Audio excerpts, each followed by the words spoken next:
वो जतिन दा, मैं पता ना जतिन दा का स्टूडियो था, तो उनके साथ उठना बैठना था, कभी स्क्रैच पे काम हो रहा है, कुछ हो रहा है, तो वो कुछ ओरिजिनल्स बनाते थे या किसी के लिए एल्बम बनाते थे, तो वो लिखने का भी साइड में थोड़ा थोड़ा चल रहा था.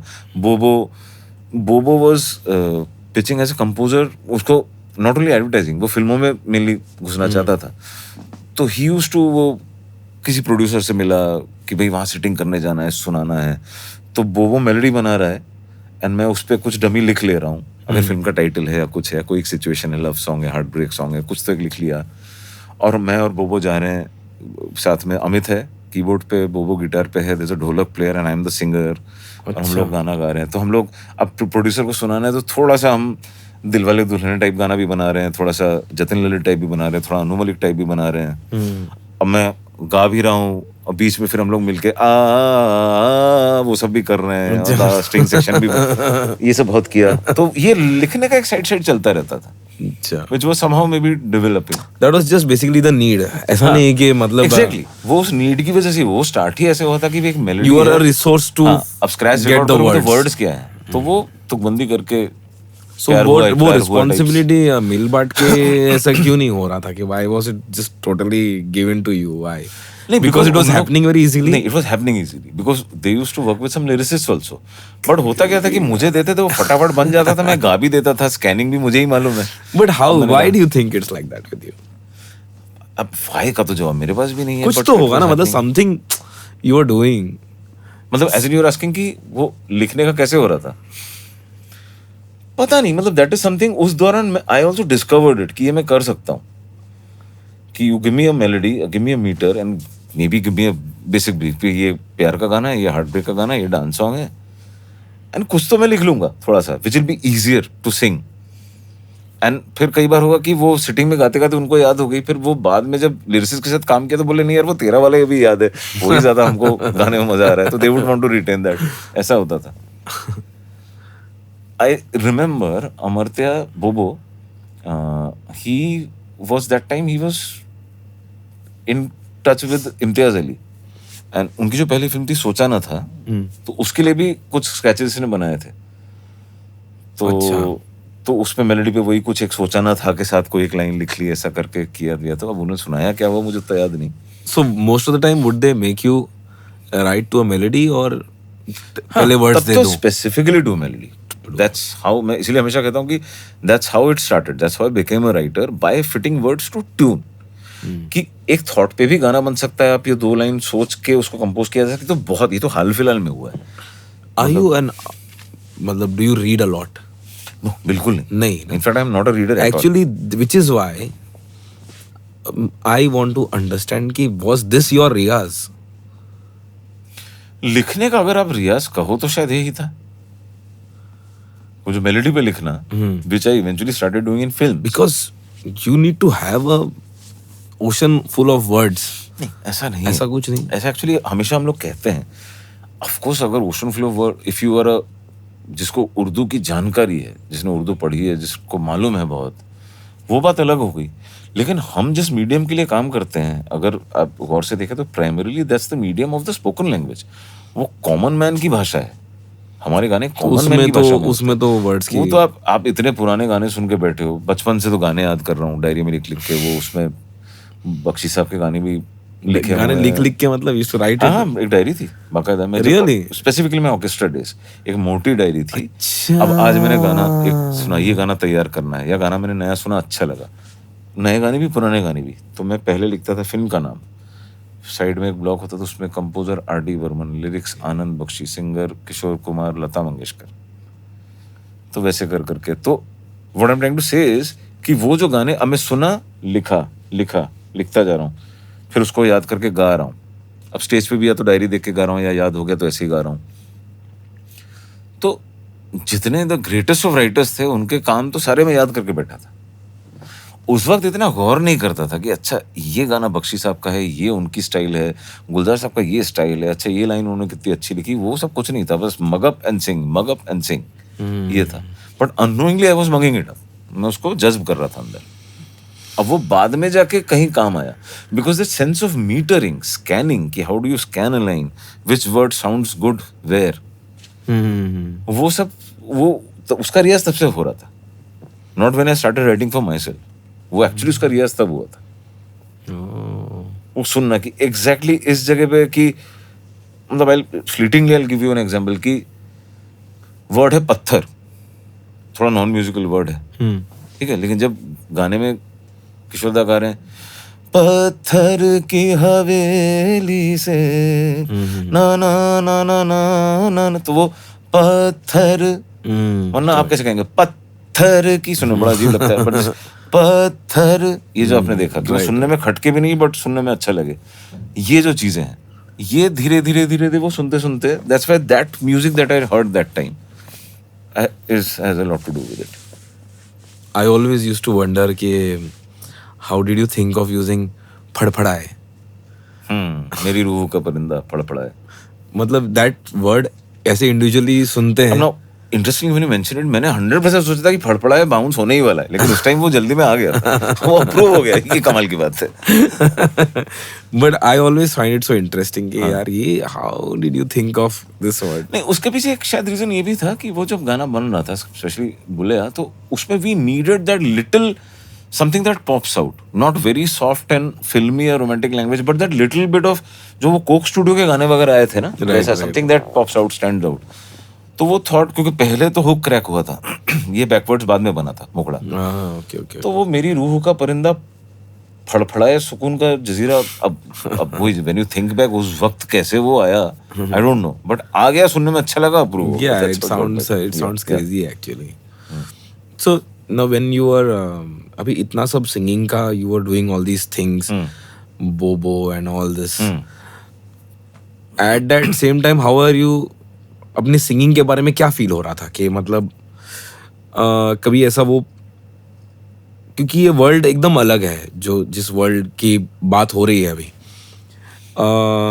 थोड़ा अनकन्वेंशनल और थोड़ा डिफरेंट. मतलब obviously you wouldn't be like singing when you are singing original songs, तो तभी वो इन्फ्लुएंसेस नहीं आते हैं कि आ रहे थे, लाइक आइडली नहीं आते थे मुझे लगता है. But at the same time I remember कि जब, जैसे मैंने कहा, ये बोबो या जब इवन फॉर प्रीतम दा या कभी कुछ क्रैच का या कुछ गाया, तो आई ऑफन रिमेम्बर कि दे यूज्ड टू से कि यार तू थोड़ा सा वो रेट्रो स्टाइल में गा रहा है. बिकॉज मेरा वो पुराने टाइम का वो जो इमिटेटिंग किशोर कुमार एंड वो ऑर्केस्ट्रा में गाना, वो इतना अंदर जा चुका था कि that was my default singing style. अच्छा. So these guys they would expect a little, क्योंकि ये दौर आ चुका था शान के Kunal Ganjawala, may be little later Mohit Chauhan, ये लोग, ये दौर आ जाओ जब थोड़े नई वॉइसेस आ चुकी थी. एंड मैं अभी भी उसी स्टाइल में गा रहा था. ओके. तो वो कहते थे कि यार इसको थोड़ा पॉप, थोड़ा नए स्टाइल से गाना, तू वैसी स्टाइल में गा रहा है. तो वो एक, एंड वो मैं समझ नहीं पाता था because that was so ingrained inside me. So Kishore da इतना घुसे हुए थे. Would that bother you? Of course it used to bother me, because much later I realized that the greatest thing that happened to me was exposure to that level of music जो मैंने पंचम दा, किशोर दा, गुलजार साहब, बख्शी साहब, मजरू साहब, इनके जो गाने सुने, that quality of music, that standard of music, but at the same time वो जो मैंने उसको imbibe किया to sound like the Kishore Kumar singer on stage is the biggest mistake I did.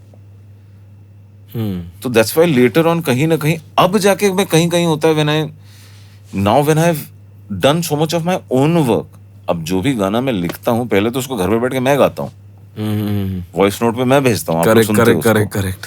तो अब वो कर करके कहीं ना कहीं वो थोड़ा सा अनलर्न हुआ है. अब भी कई गाने ऐसे होते हैं जब मैं गाने जाता हूँ तो मुझे ऐसा लगता है why am I singing in Kishore da style. तो वो अंदर से कभी निकला ही नहीं, and that was a problem because वही तो था, because that had to be broken. आप वरना आप कैसे नया कुछ कर पाएंगे. तो उसका फायदा भी हुआ, मुझे उसका नुकसान भी हुआ, जो मुझे बहुत बाद में रियलाइज हुआ कि सपोज फॉर एग्जांपल मैं जिस दौर में पल बढ़ रहा था उस टाइम अगर इत्तेफाक से had I not been exposed to film music and had I been exposed to Coke Studio, या उस वक्त I had been exposed to Coldplay, तो मेरा जो सिंटैक्स, जो बेसिक अप्रोच होता है टुवर्ड्स सिंगिंग या conceiving a song, perceiving a song, would have been different. हाँ, तो वो डेफिनेटली उसका एक डाउनसाइड था उसका एक. सो वर यू लाइक थिंकिंग कि मुझे कुछ तभी समझ में नहीं आ रहा था? सी एक्चुअली ये जो चीजें हैं ना, इसका मैं सबसे मूल बात जो है ना, मुद्दे की बात आपको बताता हूँ कि होता क्या है कि you can be decent at something, reasonably good at something, good at something, you can be very good at something and you can be outstanding at something. ये जो जगह है, ये जो बिजनेस है ना, ये जगह है आउटस्टैंडिंग होने का. गुड की लाइन लगी हुई है. क्या बात है. तो the point that I am coming to is, as a singer I was good, decent. ये अभी भी मैं किसी से कहूंगा तो कहते तू ऐसा क्यों सोचता है, नहीं नहीं तू बहुत अच्छा गाता है, तुझे गाना चाहिए, ये है वो है. मेरी माता जी तो मतलब भड़क जाती है, तू हमेशा अपने आप को डिमोटिवेट करता है, कितना अच्छा गाता है. उनके हिसाब से दुनिया में सबसे अच्छा सिंगर मैं हूँ. लेकिन आपका वही जो मैंने बोला, self assessment, the reality check, कि मुझे मालूम है कि when I go on the microphone, because I have done that a zillion times. मैंने वो सनी सुपर साउंड से लेके वो यशराज स्टूडियो तक के माइक पे भी मैं जाके खड़ा हुआ हूँ. And I know that finally जब we have to nail that job ना, वहां पे आई एम, हाँ ठीक है, कैन बी बेटर यार, कुछ तो कम है, यहाँ सुर गया, यहाँ फील गई, कुछ तो है, नहीं वो बात नहीं आ रही. अच्छा, वो बात नहीं आती है, वो बात आनी पड़ेगी. वो जो बात होती है ना, वो यूं आती है, वो दिखता है एक बार में, गॉड यार यार क्या गाया इस बंदे ने. तो as a singer that is not what I brought to the table. Eventually I think that is what I brought to the table as a writer.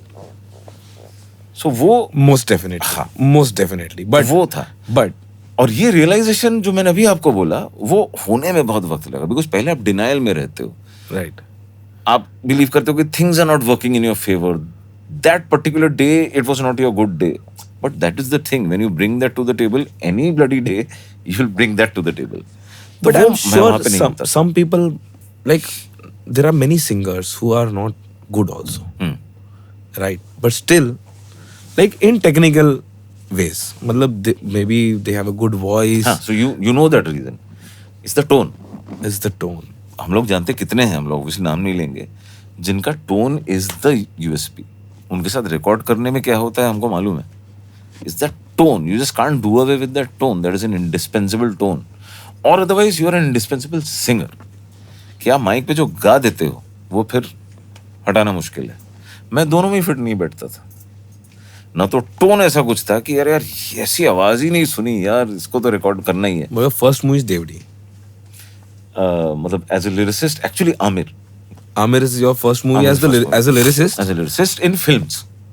तो कमिंग बैक टू दैट, कि जो सिंगर्स हैं वो या तो इतना unique tone है, और या फिर गायकी इतनी यूनिक है कि वो चाहिए ही चाहिए. या तो दोनों थोड़ा थोड़ा गुड हो. दोनों थोड़ा थोड़ा हो, मतलब दोनों का अगर बैलेंस हो जाए. ले भाई, there are so many singers उनमें वो भी तो है कि कमाल है. व्हेन यू थिंक ऑफ सुखी पाजी, सुनिधि, ठीक है, हमारे आज के डेट में भी अरिजीत है, जो लोग की वो the things they can, where they can take the song, वो भी अपनी जगह है, and their singing and their tone, everything is interesting. मेरे केस में दोनों ही बॉक्सेस टिक नहीं हो रहे थे. कि द टोन वाज नाइस, अच्छा गला है, लेकिन with a hang of something. And singing में ऐसा कुछ नहीं कि अरे यार इसमें तो शानिया के की जरूरत ही नहीं पड़ेगी, इस लड़के ने नेल कर. But what if some composer right now is watching this? हाँ. Somebody we know or we don't know, and they see this and they are like, अरे नहीं, but I think I have one खतरनाक song and Amitabh, ये अगर वो गा देगा तो वो हुआ भी है रिसेंटली. मजा आ जाएगा. I have got a couple of calls where they were interested in making me sing. Then what do you do? But now the problem is I'm so out of form and so out of discipline. You know I'm a smoker, so my breath control is gone for a toss. एक छोटी सी line के tell में खींच तो पाता नहीं उस सांस को. Plus there's always kharash happening in the voice. But then you can punch in, punch out ना. But मैं अब वही है ना कि वो मुझे पंच इन पंच आउट करके तो वैसे भी होता है, कौन नहीं करता है आज की डेट में. But apart from that optimum agility जो होनी चाहिए ना, आप जब माइक पे जाके खड़े होते अपने गाने को निभाया, तो मैं खुद ही डिसअपॉइंट हो जाता हूँ with my performance right now. तो लास्ट आई थिंक लास्ट जब तक कर लिया है वॉज वही जब लुटेरा में कहानी गाई, या बैंड बजा बारात में गाना गया था, या चेन्नई एक्सप्रेस में तेरा रास्ता. उससे भी last I think was that 2 states में उफ्फो. तब तक भी मैं था, फॉर्म में था, मतलब माइक पे खड़े होके निभा लेता था। अब तो दिक्कत होती है। अभी last I tried properly singing a song was जब लाल सिंह चड्ढा से द सॉन्ग कहानी, तो आमिर खान इंसिस्टेड कि I should sing it. Okay, तो उनका दिल रखने के लिए मैं गया था, but I think my version was the worst. अरे यार, I think that's your modesty कि you think that you're I think because I also you have to realize one thing, because now I also understand कि what the song needs. okay, from अब that ये एक standpoint, हाँ, see, देखो ये एक interesting चीज है कि then you know that you're being having limitation. जैसे कैसे बताऊं आपको कि सपोज एक फिल्म है, उसका एक राइटर है, एक डायलॉग राइटर है, एक डायरेक्टर है, they know best what the character exactly needs to do in front of the camera, but in front of the camera the actor can do it. इन लोगों को खड़ा कर दो, वो नहीं कर पाएंगे ना।